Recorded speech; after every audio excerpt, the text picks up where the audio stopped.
আমরা দেখি যে আলবার্ট আইনস্টাইন তিনি বলেছেন সকল প্রাকৃতিক আইনের পিছনে একটি নির্ভুল মস্তিষ্ক বিরাজ করছে।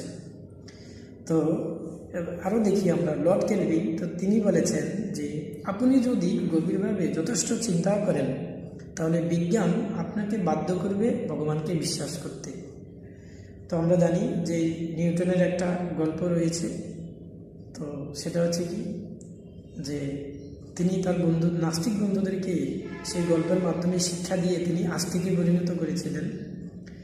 তো আমরা দেখি যে শ্রীনিবাস রামানুজন, তো তিনি বলেছেন যে আমার মধ্যে একটি সমীকরণের কোনো অর্থই নেই যদি আমার কাজে এমন একটি সমীকরণের কোনো অর্থই নেই যদি ভগবানের কোনো আইনকে প্রতিফলিত করে না বা ভগবানের কোনো ভগবত্তাকে প্রতিফলন করে না, আমি এমন একটি সমীকরণকে খুঁজে পাই না। তো কে বলেছেন? শ্রীনিবাস রামানুজন।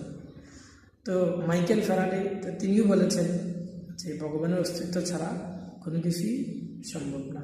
হরে কৃষ্ণ।